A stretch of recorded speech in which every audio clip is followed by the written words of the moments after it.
Today we discuss about the cell division and cell growth in oedogonium. Cell जो oedogonium के filament में जब growth होती है तो that cells are divided rapidly and जो जिस सेल में डिवीजन होते हैं उसमें बहुत सारी कैप्स होती है और कैप्स उसको हम कैप सेल कहते हैं। वो डिवीजन होने जब सेल में डिवीजन होते तब कैप्स बनती जाती है। This is the oedogonium cell and this is the nucleus of the cell, and at the time of cell division nucleus shifted about 1/3 position of the इस प्रोक्सिमल एंड, इसके इस and say about 1/3 distance पे ये आ जाता है। तब gelatinous ring formation होती है दोनों साइड से और ये रिंग बनता है सेल वॉल मटेरियल से। उसके बाद एक न्यूक्लियस है वो दो में डिवाइड हो जाता है और दोनों न्यूक्लियस के बीच में सेल वॉल मटेरियल डिपोजिशन शुरू हो जाती है और न्यू सेप्टम बन जाता है।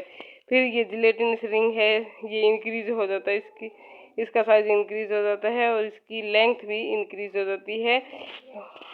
Then this again increase in length, और जो ओल्ड पेरेंटल वॉल है दैट इज बिकम रप्चर। उसकी जो वॉल लेयर है पहले आउटर 2 लेयर रप्चर होगी और फिर ये इनर लेयर भी रप्चर हो जाती है और जो ये वॉल ये सेल न्यू सेल बन गई डॉटर सेल। ये सेल इंक्रीज इन लेंथ में इंक्रीज हो जाती है और जो वॉल मटेरियल है उसके रिमेन्स रह जाते हैं यहाँ पे अपर साइड, तो उसको हम कहते हैं cap.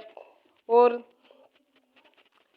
then this cell become elongated and this is the new daughter cell and this is the old cell। इसी तरह से न्यू सेल बनती है।